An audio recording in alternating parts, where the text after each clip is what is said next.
Dia dikenal sebagai Raja Lele di Purwakarta, seorang dermawan, pebisnis sukses, dan panutan. Tapi semua berubah saat ia hilang misterius. Sepeda motor dan sandalnya ditemukan di tepi kolam, namun tubuhnya tidak. Apa yang disembunyikan di balik kolam lele miliknya?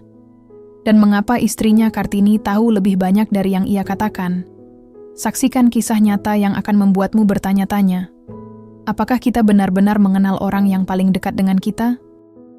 Pagi itu, kabut tipis masih menyelimuti pedesaan di Purwakarta. Aroma tanah basah dan ikan segar menguar dari setiap sudut, seolah Purwakarta adalah jantung dari sebuah kerajaan lele yang tak berujung. Dan di pusatnya, berdiri seorang raja yang tak terbantahkan, Sutrisno. Ia bukan hanya peternak lele sukses, ia adalah sebuah legenda. Ribuan ekor lele di kolamnya adalah saksi bisu atas kerja keras, kecerdasan, dan keberhasilannya. Masyarakat mengenalnya sebagai sosok dermawan, berwibawa, dan manda panutan. Namun di dalam rumahnya yang besar, realitasnya jauh berbeda. Pagi itu, keheningan yang biasa menyelimuti rumah itu pecah menjadi jeritan histeris seorang wanita. Itulah suara Kartini, istri Sutrisno. Suaranya menusuk ke dalam hati, memecah ketenangan pagi, dan memanggil para tetangga untuk datang. "Sutrisno, Mas Sutrisno hilang," teriaknya sambil menunjuk ke arah kolam. Di tepi kolam, tergeletak sepeda motor Sutrisno yang masih bersih, terparkir rapi seolah baru saja ditinggalkan. Di sampingnya, sepasang sandal jepitnya tergeletak sejajar, seakan sang pemilik baru saja melangkah pergi ke suatu tempat yang tak kasat mata. Hilang, tak ada jejak. Seolah-olah Raja Lele itu ditelan oleh udara pagi yang dingin. Para tetangga dan pekerja segera berkumpul. Mereka melihat sekeliling, mencari petunjuk, tetapi tidak ada apa-apa. Tak ada bekas perlawanan, tak ada jejak kaki asing, hanya misteri yang menggantung. Kartini, yang biasanya terlihat tenang dan patuh, kini terisak-isak tak terkendali. Namun, ada sesuatu yang aneh. Di tengah histerisnya, matanya terus-menerus menatap kolam lele. Tatapan itu bukan tatapan sedih, melainkan tatapan kosong. Seolah ada sesuatu yang ia sembunyikan atau ketahui di balik permukaan air yang keruh itu. Kabar hilangnya Raja Lele cepat menyebar. Tak butuh waktu lama, tim kepolisian tiba di lokasi, dipimpin oleh Kompol Adi Nugroho. Adi adalah seorang polisi yang berbeda dari kebanyakan. Ia tidak hanya mengandalkan logika dan bukti fisik, tetapi juga intuisi tajam yang seringkali membawanya pada kebenaran yang tak terduga. Saat ia tiba, desa itu sudah penuh sesak. Setiap orang bertanya-tanya, berbisik-bisik, dan membuat spekulasi liar. Ada yang bilang Sutrisno diculik oleh pesaing bisnis, ada pula yang beranggapan ia melarikan diri dari hutang. Namun, Kompol Adi tidak tertarik pada rumor. Ia berjalan perlahan mengelilingi kolam. Matanya menyapu setiap detail, seolah mencari petunjuk tersembunyi. Ia mendekati Kartini yang masih menangis. "Ibu Kartini, apa yang terjadi?" Tanyanya lembut, mencoba menembus dinding kesedihan yang tampaknya dibuat-buat. Kartini hanya bisa menggelengkan kepala, terisak-isak sambil menunjuk ke arah motor dan sandal Sutrisno. Kompol Adi memperhatikan setiap gerak-gerik wanita itu. Ia melihat bagaimana Kartini menghindari tatapan matanya, bagaimana tangannya gemetar bukan karena kedinginan, tetapi karena ketegangan. Dan lagi-lagi, ia melihat tatapan kosong itu yang terus mengarah pada kolam. "Apakah ada sesuatu di kolam ini, Ibu Kartini?" tanya Kompol Adi, suaranya tenang, namun penuh selidik. Pertanyaan itu membuat Kartini membeku sesaat. Tangisannya mereda, dan ia menatap Kompol Adi dengan panik. "Tentu saja tidak, Pak. Tidak ada apa-apa," jawabnya dengan suara gemetar. "Mas Sutrisno sangat mencintai lelenya. Ia tidak mungkin melakukan sesuatu yang aneh di sana." Kompol Adi mengangguk pelan, namun ia tidak puas. Ia tahu ada sesuatu yang tidak beres. Motor dan sandal yang ditinggalkan dengan rapi di tepi kolam. Tangisan yang terasa dipaksakan, dan tatapan mata yang terus-menerus mengarah ke air. Semuanya tidak cocok. Sutrisno adalah seorang pengusaha sukses yang dikenal rapi dan terorganisir. Ia bukan tipe orang yang akan hilang begitu saja. "Pak, Kita akan menyisir area sekitar, usul salah satu anak buah Kompol Adi. Tentu, jawab Kompol. Adi, tapi jangan lupakan kolamnya. Aku punya firasat, kunci dari misteri ini ada di dalam air. Firasat Kompol Adi memang tidak pernah salah. Ia merasakan ada sebuah rahasia yang terkubur, bukan di dalam tanah, tetapi di dalam air yang menghidupi kerajaan Raja Lele. Firasat itu memberitahunya bahwa di balik semua kesedihan dan kebingungan ini, ada cerita gelap yang jauh lebih mengerikan dari dugaan siapapun. Dan cerita itu, entah bagaimana, berhubungan erat dengan wanita yang berdiri di depannya, dengan mata yang menyimpan rahasia terlalu berat untuk diucapkan. Kompol Adi menatap kolam yang keruh itu. Ada sesuatu yang menunggu untuk ditemukan di dasar sana, sesuatu yang akan mengubah segalanya. Ia tahu, hilangnya Raja Lele ini hanyalah awal dari sebuah kisah yang penuh kebohongan, pengkhianatan, dan sebuah kebenaran yang akan menghancurkan citra sempurna yang selama ini dibangun. Di mata publik, rumah Sutrisno dan Kartini adalah istana yang dibangun di atas kesuksesan. Dindingnya dicat cerah, halaman depannya selalu bersih, dan di dalamnya, setiap perabotan tampak mahal dan terawat. Namun, bagi Kartini, rumah itu lebih seperti sangkar emas yang memenjarakan jiwa dan kebebasannya. Di balik gerbang yang tertutup rapat, citra Raja Lele yang dihormati itu pudar dan tergantikan oleh sosok pria yang kejam, egois, dan haus kendali. Kilasan balik datang seperti gelombang yang tak bisa ditahan. Ingatan itu membawa Kartini ke masa-masa awal pernikahan mereka. Saat itu, Sutrisno adalah pria ambisius yang menjanjikan kehidupan yang indah. Ia berbicara tentang masa depan, tentang kekayaan, dan tentang kebahagiaan. Kartini, yang berasal dari keluarga sederhana, terpesona. Ia melihat Sutrisno bukan hanya sebagai calon suami, tetapi sebagai penyelamat. Namun, janji-janji itu perlahan berubah menjadi rantai tak terlihat.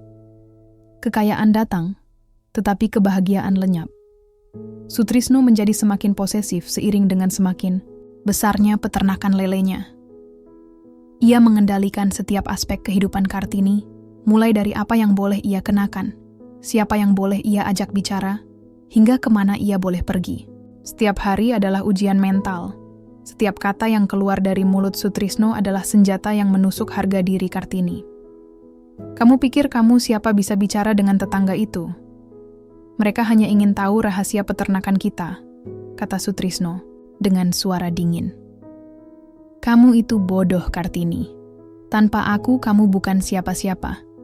Kalimat-kalimat itu diulang-ulang, hari demi hari, tahun demi tahun, hingga akhirnya Kartini percaya.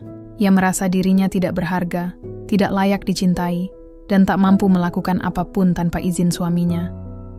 Ia berhenti melawan. Ia menarik diri dari dunia luar. Dunia Kartini menyusut menjadi 4 dinding rumah itu, dan satu-satunya teman, bicaranya adalah keheningan. Ia menjadi bayangan yang berjalan di dalam rumah, melayani setiap keinginan suaminya, menelan setiap hinaan, dan menyembunyikan luka yang menganga di dalam hatinya. Suatu kali, Kartini mencoba meminta izin untuk mengunjungi adiknya. Untuk apa? Kamu hanya akan membuang-buang waktu, bentak Sutrisno. Urus saja rumah ini.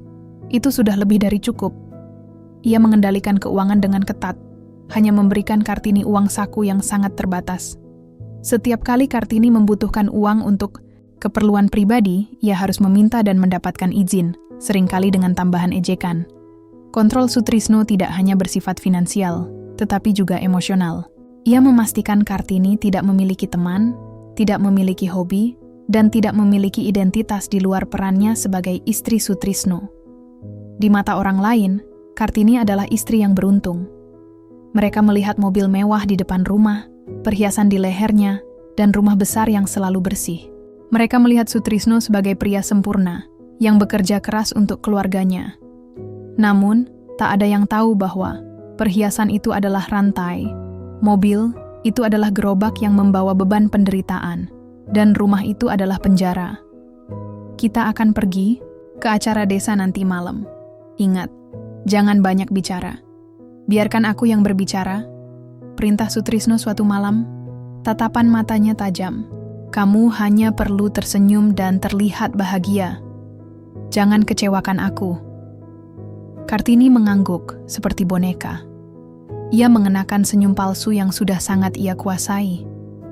Di hadapan publik, mereka adalah pasangan yang sempurna, pasangan yang diidam-idamkan. Pemandangan itu adalah kebohongan yang disajikan dengan sangat apik.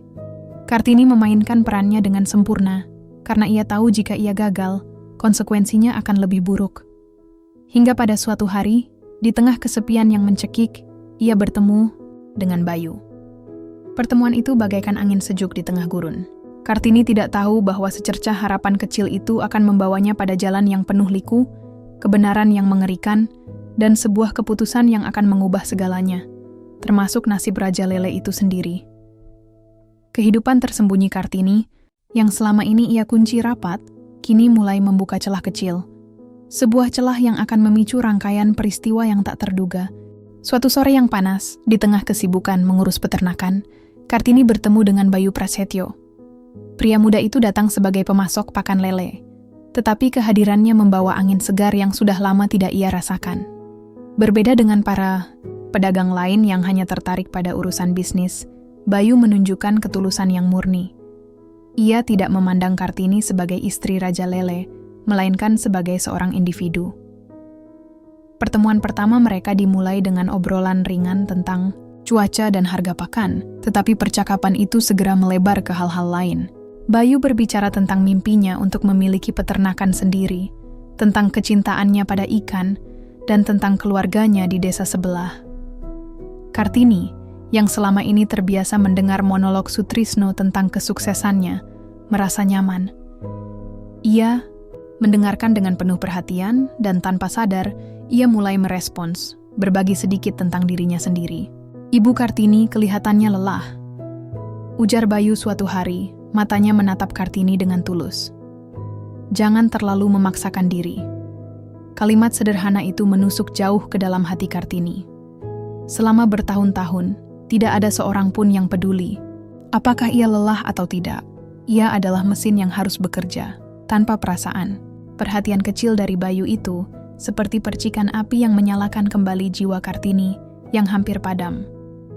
Hubungan mereka tumbuh secara perlahan, tersembunyi dari mata Sutrisno yang selalu waspada. Setiap kali Bayu datang untuk mengantarkan pakan, mereka menyempatkan diri untuk mengobrol. Kartini merasa dirinya kembali menjadi manusia. Ia tidak lagi menjadi boneka yang disuruh tersenyum, tetapi seorang wanita yang memiliki pemikiran, perasaan, dan impiannya sendiri. Bayu memberinya dukungan emosional yang tidak ia dapatkan di rumah. Ia tidak menghakimi, tidak meremehkan, dan selalu mendengarkan. Suatu hari, setelah Sutrisno pergi ke kota, Kartini memberanikan diri untuk mengobrol lebih lama dengan Bayu. Ia menceritakan bagaimana ia hidup dalam ketakutan, bagaimana suaminya mengendalikan setiap gerak-geriknya, dan bagaimana ia merasa terjebak di dalam sangkar emas ini. Bayu mendengarkan dengan sabar, hatinya dipenuhi rasa iba. Saya tidak tahu harus bagaimana lagi, Mas Bayu, bisik Kartini. Suaranya dipenuhi putus asa. Saya merasa sudah tidak ada jalan keluar. Bayu mengambil tangan Kartini, isyarat yang sederhana, namun penuh arti. Ibu Kartini kuat. Tidak ada yang bisa mengendalikan kita jika kita tidak mengizinkannya. Kata-kata itu adalah obat. Untuk pertama kalinya dalam waktu yang lama, Kartini merasa tidak sendirian. Ia tahu bahwa hubungan ini salah, bahwa ingin bermain dengan api, tetapi ia tidak bisa berhenti. Bayu adalah satu-satunya orang yang memberinya harapan, satu-satunya orang yang melihat dirinya yang sesungguhnya. Ketergantungan emosional itu perlahan berubah menjadi sesuatu yang lebih dalam. Pertemuan mereka tidak lagi hanya tentang pakan, lele. Mereka mulai bertemu di tempat yang lebih tersembunyi, di luar jangkauan mata-mata desa, dan terutama mata-mata Sutrisno. Kartini merasa bersalah, tetapi rasa bersalah itu kalah dengan kebahagiaan yang ia rasakan setiap kali bersama Bayu. Mas Sutrisno sudah mulai curiga, bisik Kartini pada Bayu suatu malam, wajahnya pucat. Dia menanyakan kenapa aku sering tersenyum akhir-akhir ini. Ketakutan menyelimuti mereka berdua. Mereka tahu Jika Sutrisno mengetahui hubungan ini, konsekuensinya akan sangat mengerikan. Ia akan menghancurkan mereka. Namun, mereka sudah terlalu jauh. Hubungan mereka bukan lagi sekadar pelarian. Itu adalah sebuah kebutuhan. Kartini membutuhkan Bayu untuk bertahan hidup. Dan Bayu, yang telah jatuh hati pada Kartini, merasa wajib untuk melindunginya. Di sisi lain, Kompol Adi Nugroho, yang memulai penyelidikan, tidak tahu tentang hubungan terlarang ini.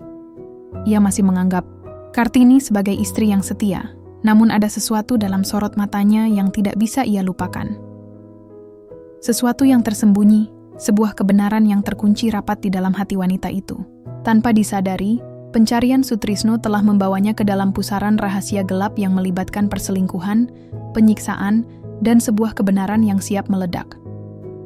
Kehadiran Bayu adalah secercah harapan yang muncul di saat Kartini paling membutuhkannya. Tetapi, secercah harapan itu juga bisa menjadi api yang membakar segalanya, termasuk kehidupan mereka.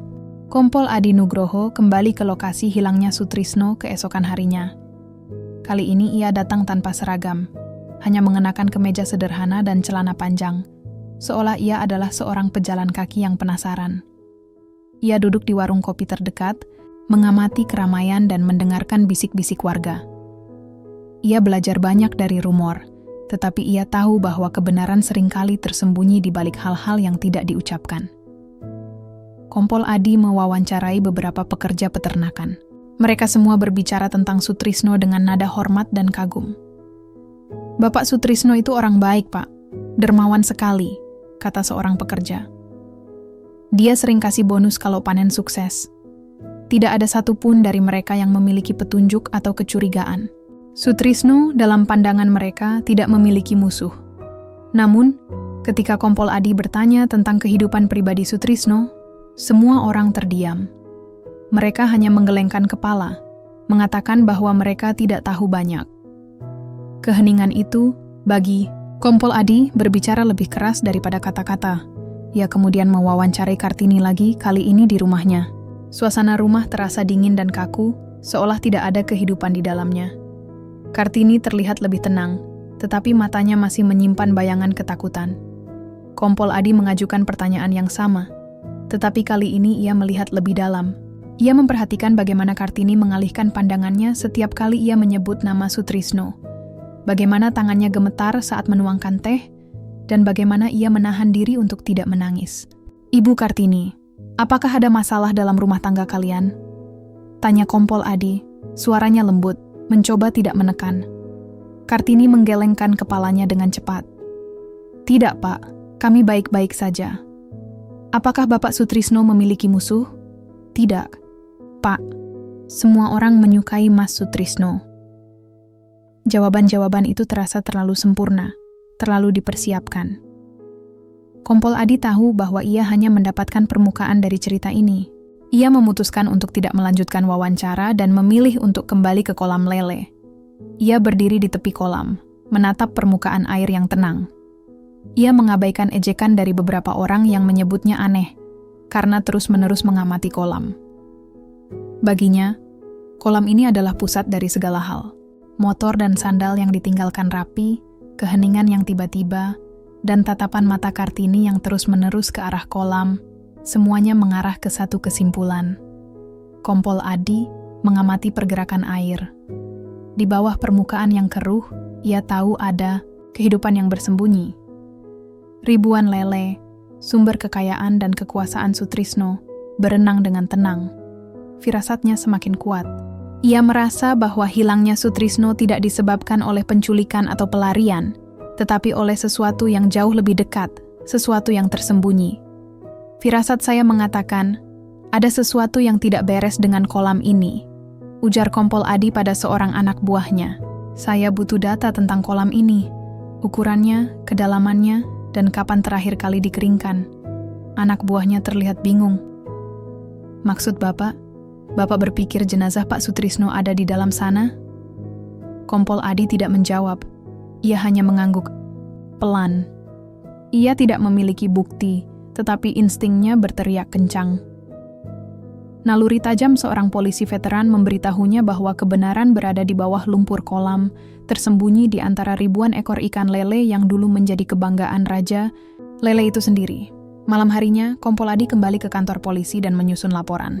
Ia meminta izin untuk menguras kolam lele Sutrisno. Permintaannya disambut dengan keraguan dari atasannya. "Adi, apa kau yakin? Ini bisa menimbulkan kegaduhan," kata atasannya. "Bukti fisik kita tidak ada."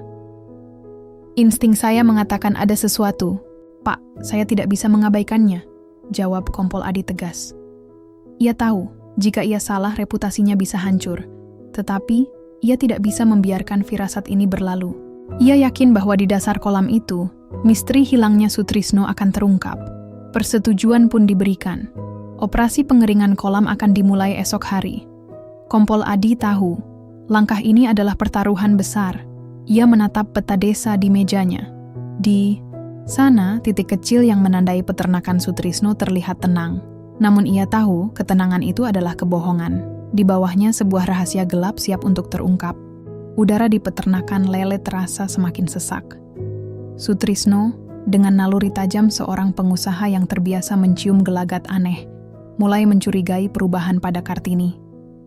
Senyum yang kini lebih sering terlihat di wajah istrinya, kilatan kebahagiaan di matanya, dan sikapnya yang tak lagi tunduk, semua itu adalah anomali yang mengganggu. Ia tahu, ada sesuatu yang disembunyikan. Dan Sutrisno, dengan segala sifat posesifnya, tak bisa membiarkan itu.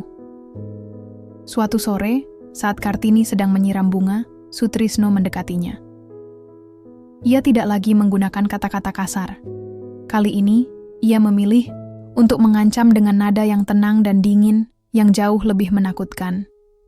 "Kamu kelihatan senang, Kartini. Ada apa?" tanyanya. Suaranya seperti bisikan ular. Kartini membeku. Ia mencoba tersenyum, tetapi senyum itu terasa kaku.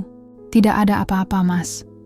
Aku hanya senang melihat bunga-bunga ini mekar."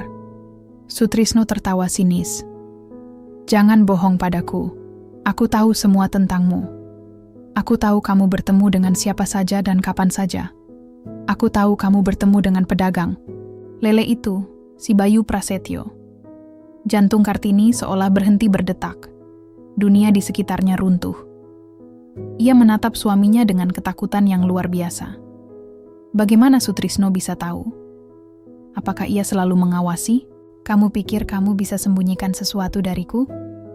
lanjut Sutrisno, matanya menyala penuh amarah. "Aku membangun semuanya ini, dan aku tidak akan membiarkanmu dan pria rendahan itu menghancurkannya. Aku akan menghancurkanmu, dan aku akan menghancurkan dia. Aku akan memastikan tidak ada lagi yang bisa kamu lakukan, selain menangis dan menyesali perbuatanmu." Ancaman itu bukan sekadar gertakan. Kartini tahu Sutrisno akan melakukannya. Ia akan menghancurkan Bayu, menghancurkan masa depan pria muda yang telah memberinya secercah harapan. Dan yang paling penting, ia akan mengunci Kartini dalam penjara yang lebih gelap dari sebelumnya.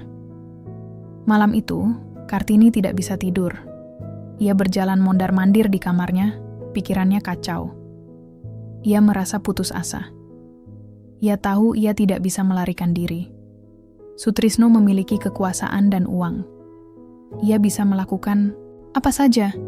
Ia tidak akan pernah bisa bebas. Ia memikirkan Bayu, pria baik yang kini berada dalam bahaya karena dirinya. Rasa bersalah dan ketakutan mencekiknya. Sutrisno tidak berhenti di situ. Ia mulai menyiksa Kartini secara verbal dan mental, lebih parah dari sebelumnya. Ia menuduhnya, merendahkannya, dan terus-menerus mengancam. "Kamu wanita tidak tahu diri," bisiknya di telinga Kartini. "Lihatlah hidupmu. Itu adalah hidup yang aku berikan. Dan jika aku mau, aku bisa mengambil semuanya kembali." Suatu hari, Sutrisno bahkan sengaja menelepon Bayu, mengancamnya dengan nada tenang namun penuh makna. "Aku harap kau tahu batasanmu. Jangan mendekati apa yang menjadi milikku," katanya sebelum menutup telepon.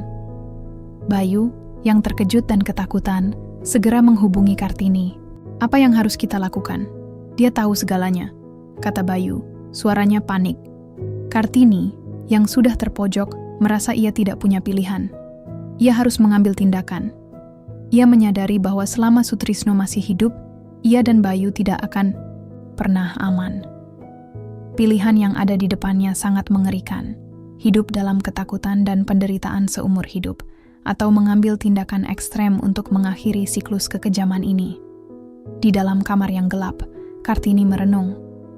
Ia melihat dirinya di cermin, bukan sebagai wanita yang lemah dan tak berdaya, tetapi sebagai seseorang yang telah bertahan dari penyiksaan selama bertahun-tahun. Ia teringat semua penghinaan, semua air mata, dan semua malam tanpa tidur. Ia tidak lagi melihat Sutrisno sebagai Raja Lele yang disegani, tetapi sebagai monster yang harus ia lawan. Keputusasaan yang memuncak itu akhirnya berubah menjadi tekad. Ia menghubungi Bayu. Suaranya tidak lagi gemetar. Kali ini, ada ketegasan di dalamnya. "Kita harus mengakhirinya," kata Kartini. "Kita tidak punya pilihan lain." Keputusan itu, yang diambil dalam kondisi tertekan, adalah awal dari sebuah rencana gelap yang akan mengubah nasib mereka selamanya. Mereka tidak lagi memikirkan konsekuensi, yang mereka inginkan hanyalah kebebasan. Keduanya tidak tahu, langkah yang mereka ambil akan membawa mereka ke jalan yang sangat mengerikan. Di saat yang sama, Kompol Adi Nugroho sudah siap dengan perintah untuk menguras kolam lele. Sebuah kebetulan yang akan mempercepat terungkapnya kebenaran yang mengerikan. Keputusan telah dibuat, dan tidak ada jalan kembali. Malam itu, di bawah keremangan bulan yang tertutup awan, Kartini menghubungi Bayu. Suaranya terdengar tegar, berbeda dari biasanya. Ia tidak lagi gemetar, melainkan penuh tekad. Mereka berdua menyusun rencana yang mengerikan, sebuah tindakan putus asa yang lahir dari bertahun-tahun penyiksaan dan ancaman yang tak berkesudahan. Rencana mereka sederhana dan kejam. Mereka akan mengakhiri hidup Sutrisno dan menyembunyikan jasadnya di dalam kolam lele miliknya sendiri, tempat yang paling tidak akan dicurigai. Bagi mereka, kolam itu bukan hanya tempat persembunyian, melainkan simbol dari segalanya. Kolam itu adalah sumber kekuasaan Sutrisno, tempat ia membangun kerajaannya, dan di sanalah ia akan menemui akhirnya. Malam itu, Sutrisno kembali ke rumah setelah seharian mengurus bisnisnya. Ia tampak lelah dan marah, seperti bom waktu yang siap meledak. Ia melihat Kartini dengan tatapan penuh kebencian, seolah ingin menghancurkannya dengan matanya. "Aku sudah atur jadwal untuk besok. Aku akan pastikan kau menyesal." "Wanita tidak tahu diri," gumamnya, sebelum berbalik masuk ke kamar. Sutrisno tidak tahu bahwa itu adalah ancaman terakhirnya. Sekitar tengah malam, saat rumah sudah senyap, Kartini bangkit dari tempat tidur. Jantungnya berdebar kencang, tetapi ia tidak menunjukkan rasa takut. Ia berjalan perlahan ke kamar Sutrisno, memegang palu besi di tangannya. Palu itu terasa dingin, berat, dan menjadi perpanjangan dari tekadnya yang membara. Di luar, Bayu menunggu, bersembunyi di balik semak-semak dekat kolam, siap untuk membantu. Kartini membuka pintu kamar Sutrisno dengan hati-hati. Pria itu tidur dengan pulas, tidak menyadari bahwa mimpi buruknya sudah tiba. Kartini menatap wajahnya. Wajah yang selama ini membuatnya gemetar ketakutan. Wajah yang menyembunyikan kekejaman di balik senyum publik yang ramah. Semua penghinaan, semua air mata, dan semua penderitaan yang ia alami melintas di benaknya. Ia mengangkat palu itu, dan tanpa ragu, mengayunkannya. Suara hantaman itu teredam oleh jeritan tertahan Sutrisno. Hanya butuh beberapa saat bagi Sutrisno untuk berhenti, bergerak. Kartini berdiri di sana, terengah-engah, dengan tangan gemetar. Ia telah melakukannya. Ia telah membebaskan dirinya. Tubuhnya terasa lemas, tetapi ada rasa lega yang aneh. Setelah memastikan Sutrisno sudah tidak bernapas, Kartini segera keluar dan memberi isyarat kepada Bayu. Bayu, dengan wajah pucat dan tangan gemetar, masuk ke dalam rumah. Mereka berdua memindahkan tubuh Sutrisno dengan susah payah. Tubuhnya yang besar terasa sangat berat, seolah ia membawa beban dari semua kekuasaan dan kekejamannya. Mereka membawa tubuh itu ke tepi kolam lele. Di sana, mereka menemukan sepasang sandal dan sepeda motor yang ditinggalkan Sutrisno. Dengan tangan gemetar, Mereka melepas sandal dan meletakkannya dengan rapi di samping motor, menciptakan skenario hilangnya yang sempurna. "Bagaimana dengan tubuhnya?" tanya Bayu. Suaranya bergetar. "Di sana," jawab Kartini, menunjuk ke kolam. "Di mana ia paling berkuasa. Di sanalah ia akan bersemayam." Mereka mendorong tubuh Sutrisno ke dalam kolam yang keruh. Tubuh itu tenggelam. Dengan cepat, menghilang dari pandangan, seolah tidak pernah ada. Dengan tubuh yang sudah tersembunyi, mereka kembali ke rumah, membersihkan setiap jejak darah, dan memastikan tidak ada bukti yang tertinggal. Mereka melakukannya dengan sangat teliti, seperti robot yang diprogram untuk melakukan pekerjaan yang mengerikan. Fajar mulai menyingsing, dan Kartini, yang kini sudah menjadi seorang pembunuh, berdiri di tepi kolam. Ia menatap permukaan air, yang kini tampak tenang dan tidak bersalah. Ia tidak merasakan penyesalan, hanya kelegaan yang hampa. Di dalam air yang keruh itu, tidak ada lagi Raja Lele. Yang ada hanyalah rahasia kelam yang terkubur di bawah lumpur, menunggu untuk ditemukan. Kartini kembali ke dalam rumah. Kehidupannya kini dibagi menjadi dua. Di mata publik, ia adalah istri yang berduka, mencari suaminya yang hilang. Tetapi di dalam hatinya, ia adalah wanita yang akhirnya membebaskan diri dari belenggu siksaan, meski harus dibayar dengan harga yang sangat mahal. Mereka tidak tahu. Di sisi lain, Kompol Adi Nugroho sudah mendapatkan persetujuan untuk menguras kolam lele, dan bahwa takdir sudah membawa mereka menuju sebuah kebenaran yang akan mengejutkan semua orang. Pagi itu, suasana di peternakan Sutrisno terasa tegang. Berita bahwa polisi akan mengeringkan kolam lele sudah menyebar ke seluruh desa. Penduduk yang penasaran berkumpul di tepi jalan, menantikan apa yang akan terjadi. Beberapa dari mereka merasa bahwa ini adalah tindakan yang berlebihan, sementara yang lain diam-diam merasa ada sesuatu yang tidak beres. Di antara kerumunan, Kartini dan Bayu berdiri terpisah, menyamar di balik wajah-wajah lain.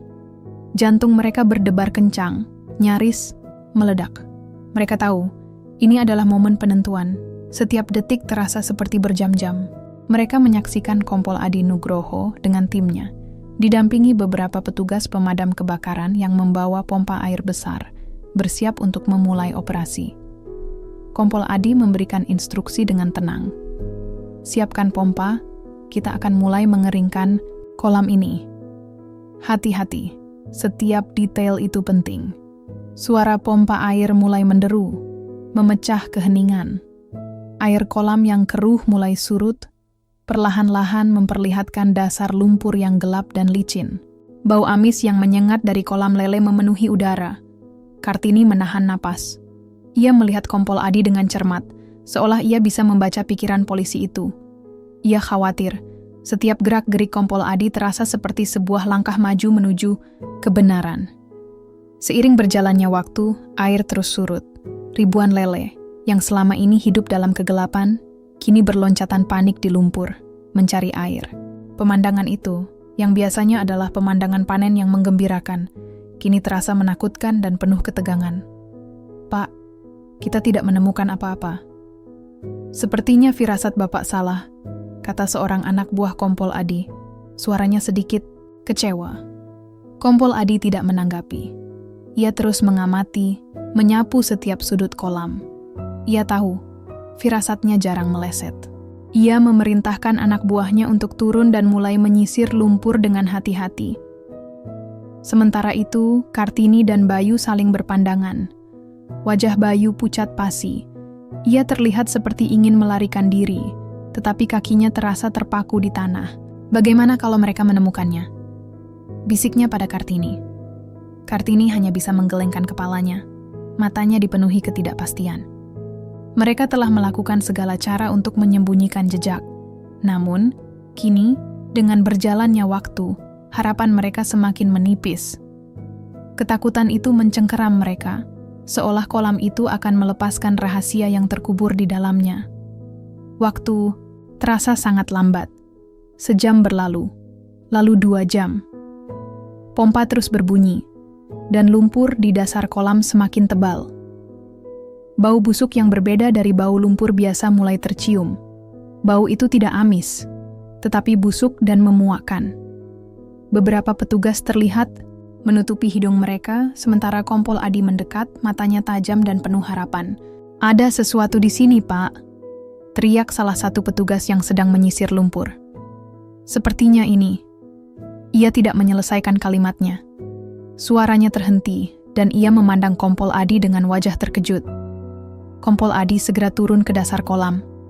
Ia melihat gundukan di lumpur, yang terlihat berbeda dari gundukan lainnya. Ia menyentuhnya dan merasakan tekstur yang aneh.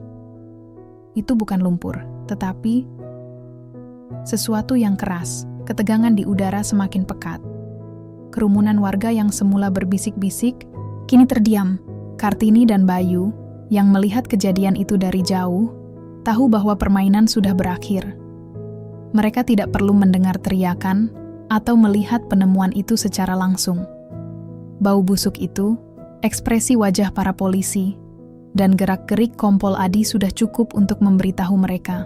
Rahasia yang terkubur itu akhirnya akan terungkap. Ini bukan lagi tentang mencari orang hilang. Ini adalah tentang mencari kebenaran di balik sebuah kebohongan yang rumit. Dan Kompol Adi, dengan intuisi tajamnya, sudah menemukan petunjuk yang paling penting dari semuanya. Di dasar kolam yang kini hampir kering, bayangan di kolam itu akhirnya akan menjadi nyata. Di bawah terik matahari, suasana di tepi kolam lele berubah. Udara yang semula dipenuhi ketegangan kini bercampur dengan bau busuk yang sangat menyengat. Bau itu bukan lagi aroma amis ikan, melainkan bau yang memuakkan dan familiar bagi siapa pun yang pernah berurusan dengan mayat. Bau kematian. Beberapa warga yang menyaksikan proses pengeringan dari kejauhan mulai menutup hidung mereka, sementara Kompol Adi Nugroho, dengan wajah yang kini serius, memberikan perintah tegas kepada timnya, "Gunakan sekop dan hati-hati," perintahnya. Ada sesuatu di bawah sana. Para petugas yang berada di dasar kolam, yang sebelumnya skeptis, kini bekerja dengan penuh kehati-hatian. Mereka menggali lumpur tebal yang menutupi gundukan aneh itu. Setiap ayunan sekop terasa berat dan penuh makna. Tiba-tiba, salah satu petugas berteriak, "Pak, ini bukan lumpur, ada kain!" Kompol Adi segera turun ke dasar kolam. Ia melihat gundukan yang tertutup lumpur dan tumpukan kain kotor. Dengan hati-hati, ia membersihkan lumpur yang menempel. Tangan dan tangannya gemetar, bukan karena dingin atau lumpur, tetapi karena antisipasi. Di bawah lapisan lumpur, terlihatlah sebuah jaket kemeja coklat yang sangat familiar. Jaket itu adalah jaket favorit Sutrisno, yang sering ia kenakan saat memantau peternakan lelenya. Wajah-wajah di sekitar kolam memucat. Mereka tahu, ini bukan lagi tentang orang hilang. Ini adalah sebuah kejahatan. Kompol Adi memerintahkan untuk melanjutkan penggalian dengan lebih hati-hati lagi. Setelah beberapa menit, seluruh kerudung kebenaran terungkap. Di bawah lumpur dan kain kemeja itu, terbaring tubuh yang sudah membusuk dan tidak bisa dikenali. Tetapi satu hal yang pasti, itu adalah tubuh seorang pria. "Ini dia," bisik Kompol Adi pada dirinya sendiri. "Ini dia." Tubuh itu diangkat dari lumpur dengan perlahan dan hati-hati. Keadaannya sangat mengenaskan, sulit untuk diidentifikasi secara visual. Namun, di pergelangan tangannya, Kompol Adi menemukan sebuah jam tangan mewah yang sudah rusak, sebuah hadiah ulang tahun dari istrinya. Perhiasan itu tidak hanya memvalidasi identitas mayat tersebut, tetapi juga menunjukkan bahwa pria itu adalah seseorang yang memiliki kekayaan. Penemuan jenazah Sutrisno di dalam kolam lele miliknya sendiri menggemparkan seluruh desa dan segera menjadi berita utama di media nasional. Berita ini menyebar dengan cepat, mengubah citra Sutrisno dari Raja Lele yang dihormati menjadi korban kejahatan yang tragis. Kerumunan warga yang semula penasaran kini dipenuhi kengerian dan kesedihan. Antara kerumunan, Kartini dan Bayu saling berpandangan dengan tatapan kosong. Mereka tidak menunjukkan emosi apapun di luar, tetapi di dalam hati mereka, badai dahsyat sedang mengamuk. Mereka tahu waktu mereka sudah habis. Rahasia yang mereka kubur kini sudah terungkap, dan polisi akan segera datang. Kompol Adi Nugroho, yang berdiri di tepi kolam, tidak merasakan kepuasan. Ia hanya merasakan beban yang berat. Ia tahu, kasus ini jauh lebih rumit dari sekadar pembunuhan. Ia melihat ekspresi di wajah Kartini dari kejauhan. Tatapan matanya tidak menunjukkan kesedihan, melainkan sebuah penerimaan yang pasrah.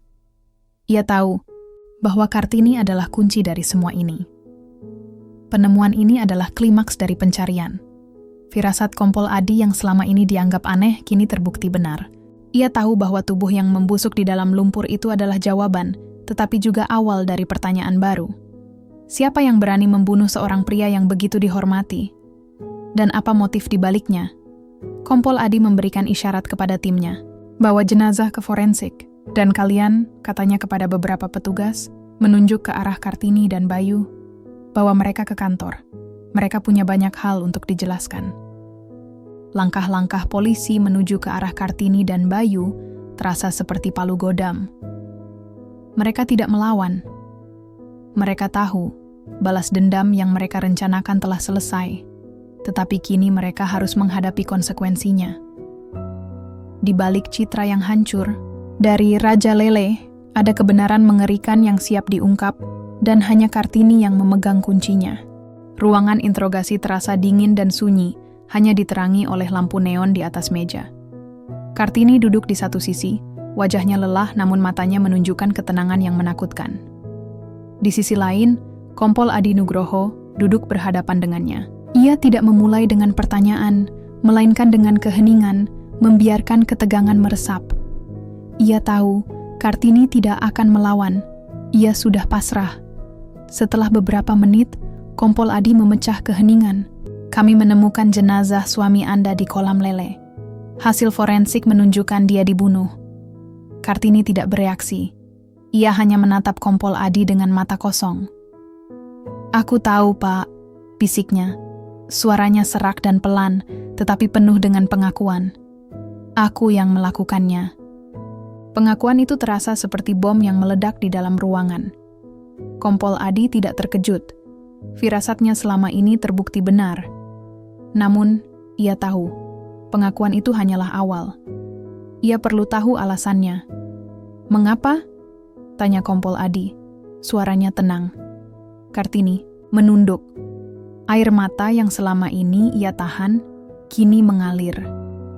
Itu bukan air mata penyesalan, melainkan air mata kelegaan. Ia akhirnya bisa menceritakan kisahnya. Ia mulai berbicara. Suaranya naik turun seiring dengan emosi yang ia rasakan. Orang-orang melihatnya sebagai Raja Lele, Pak, katanya, sambil tertawa hampa. Seorang dermawan, suami yang baik, pria yang sukses. Tapi mereka tidak tahu apa yang terjadi di balik pintu rumah itu. Dia adalah monster.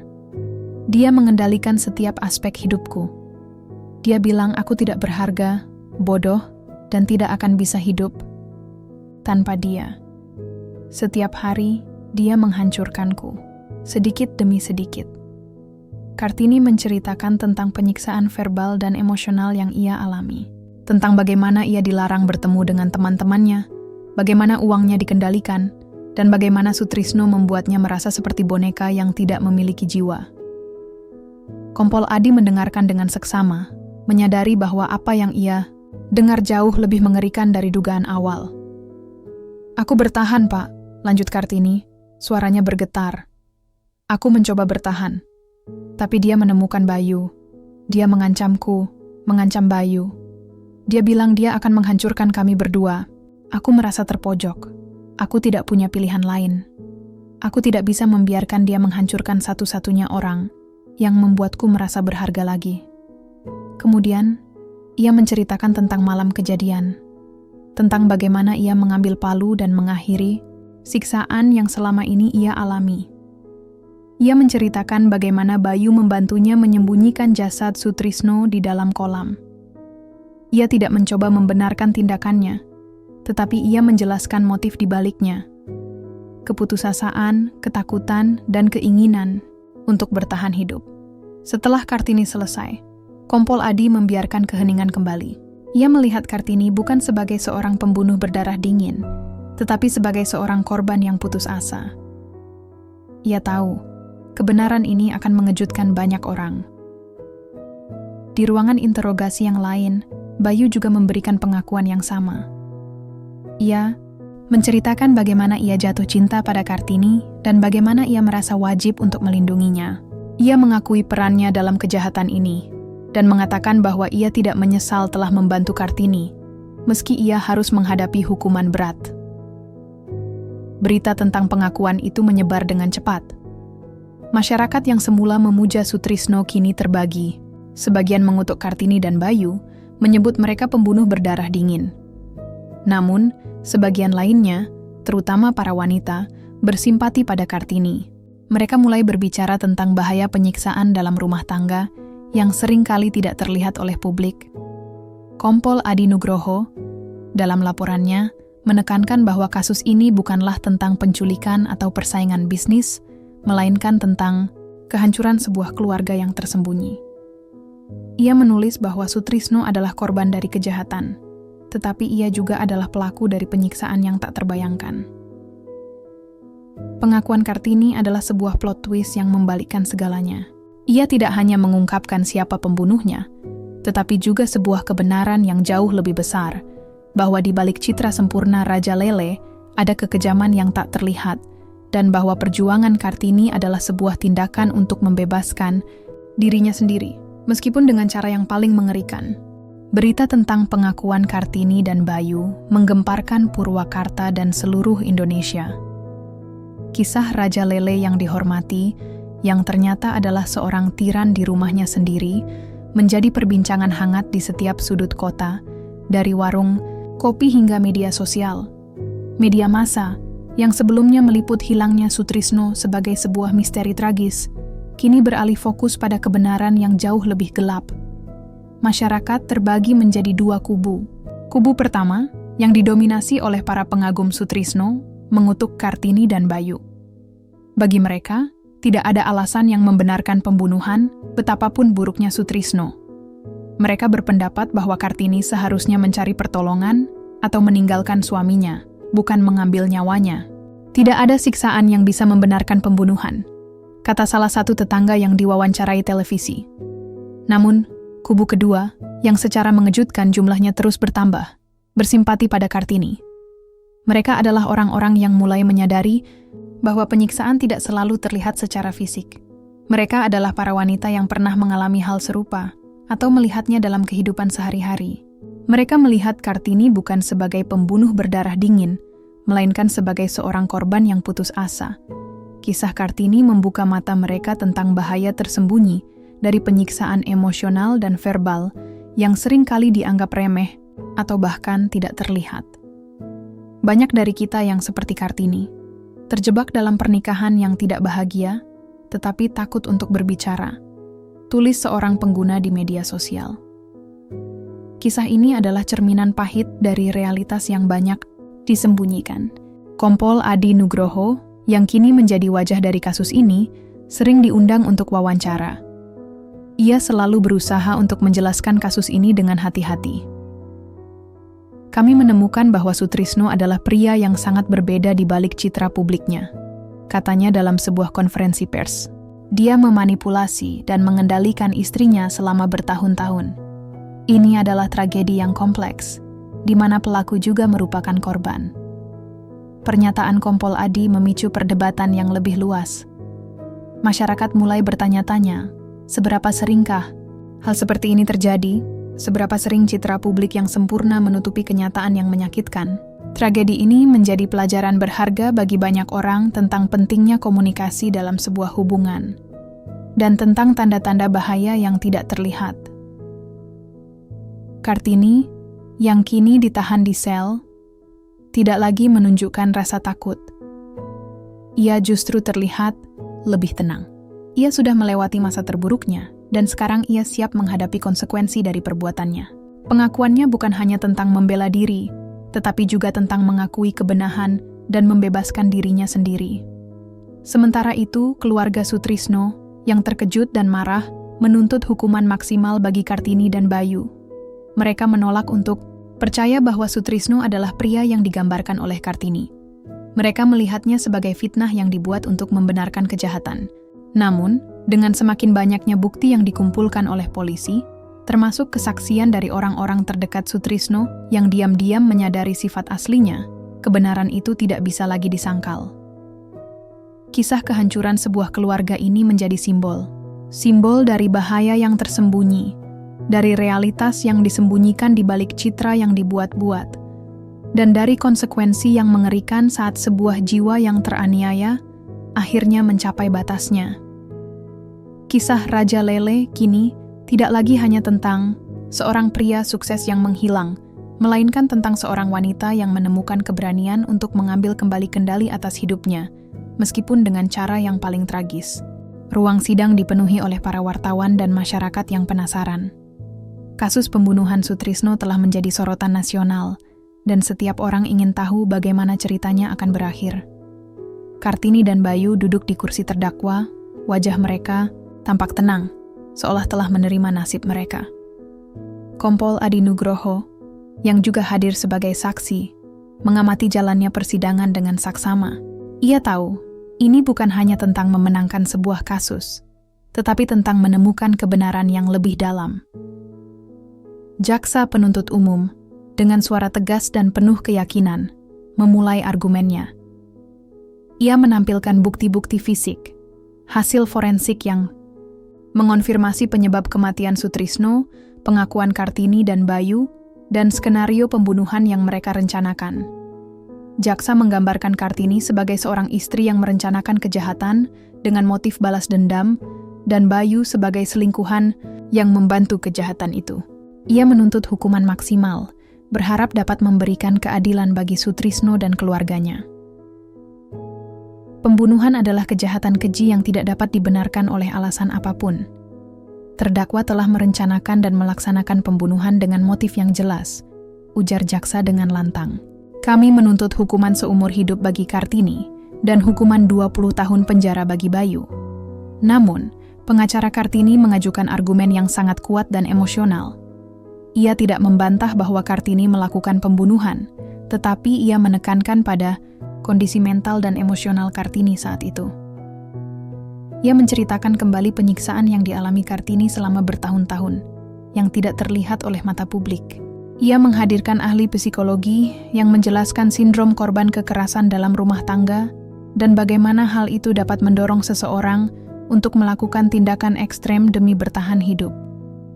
Klien saya tidak melakukan pembunuhan karena kebencian, ia melakukannya karena putus asa. Ia adalah korban yang tidak memiliki jalan keluar, kata pengacara Kartini.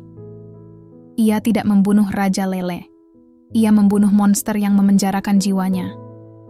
Kartini, yang duduk diam, akhirnya diizinkan untuk berbicara.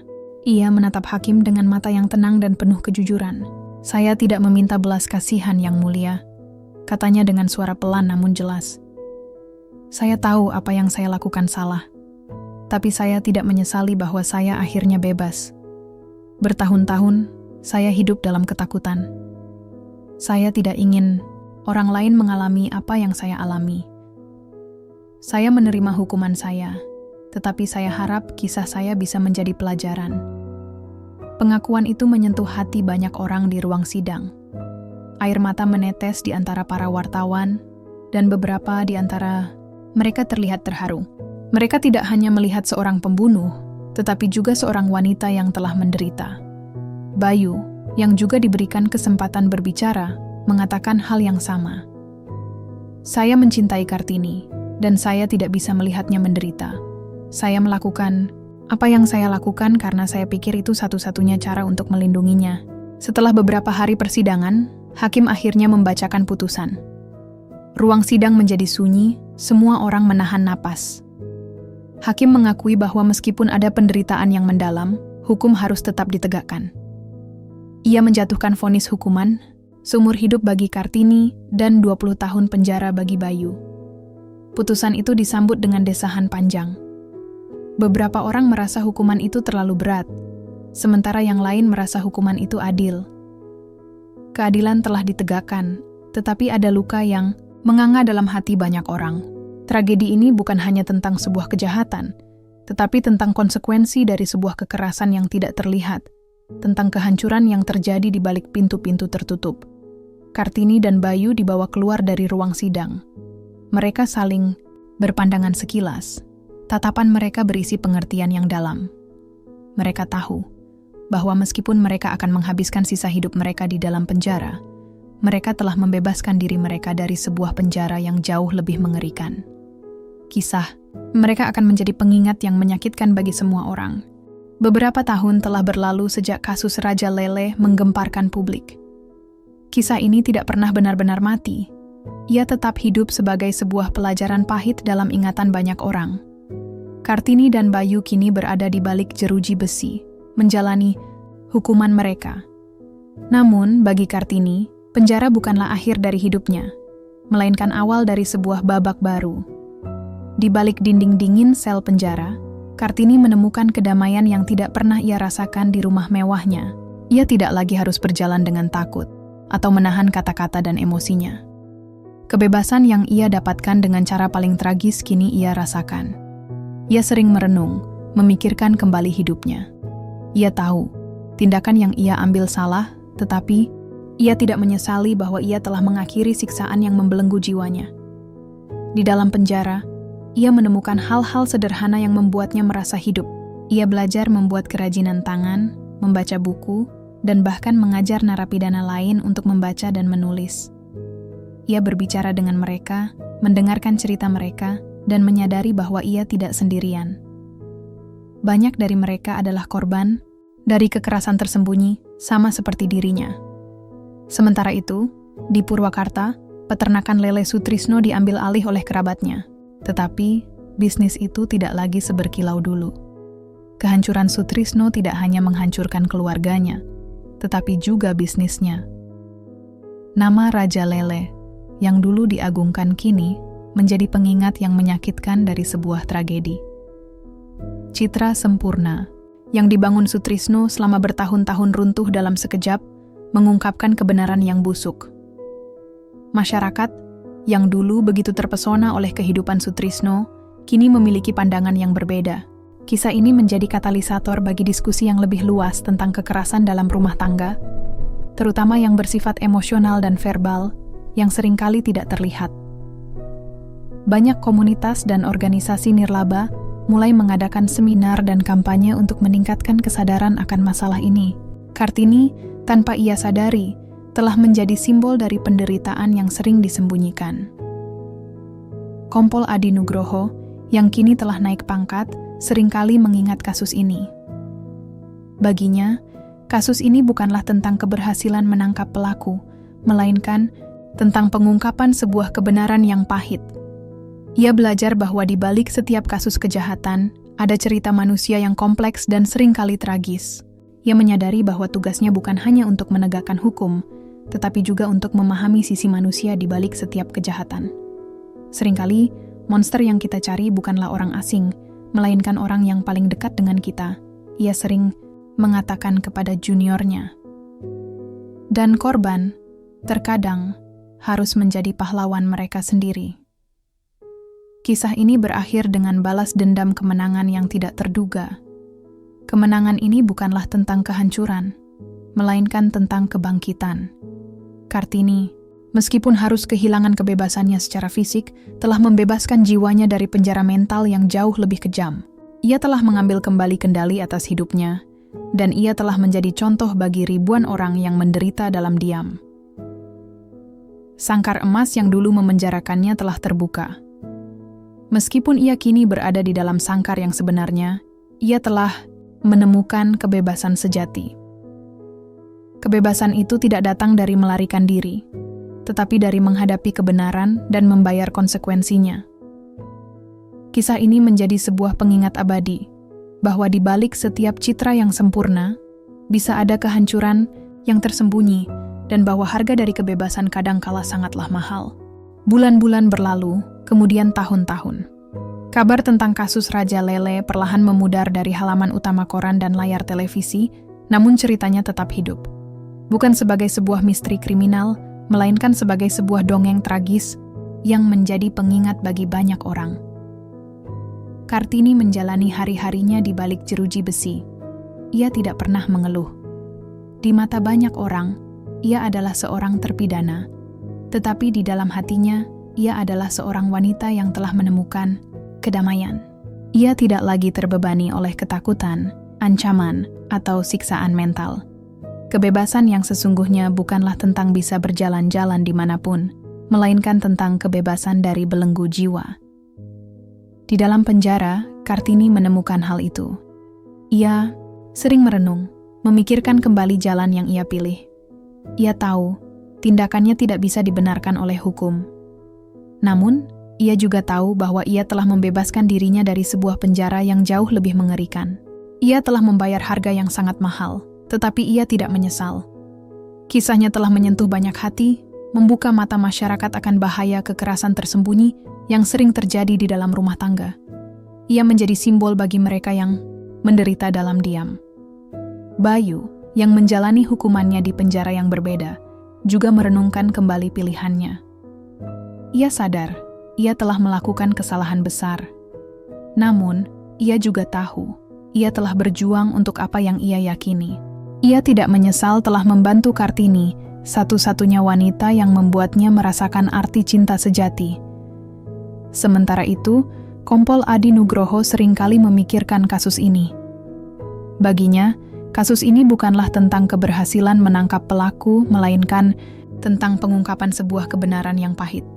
Ia belajar bahwa di balik setiap kasus kejahatan, ada cerita manusia yang kompleks dan seringkali tragis. Ia menyadari bahwa tugasnya bukan hanya untuk menegakkan hukum, tetapi juga untuk memahami sisi manusia di balik setiap kejahatan. Kasus ini mengubah cara pandangnya, membuatnya menjadi polisi yang lebih empatik dan bijaksana. Di desa Purwakarta, peternakan lele Sutrisno tidak pernah lagi mencapai kejayaannya. Nama Raja Lele kini menjadi sebuah mitos yang dibicarakan dengan nada hati-hati. Cerita ini menjadi sebuah pengingat abadi bahwa di balik setiap citra sempurna, bisa ada kehancuran yang tersembunyi, dan bahwa harga dari kebebasan kadangkala sangatlah mahal. Kisah Raja Lele bukan hanya tentang pembunuhan. Ini adalah cerita tentang kehancuran, tentang harapan yang rapuh, dan tentang sebuah tindakan putus asa yang berujung pada kebenaran yang menyakitkan. Pada akhirnya, semua orang yang terlibat harus membayar mahal. Sutrisno dengan nyawanya, Kartini, dan Bayu dengan kebebasan mereka, dan masyarakat dengan hilangnya sebuah ilusi. Sangkar emas itu akhirnya terbuka, tetapi tidak ada yang benar-benar bisa melarikan diri dari bayangan tragedi yang ditinggalkannya.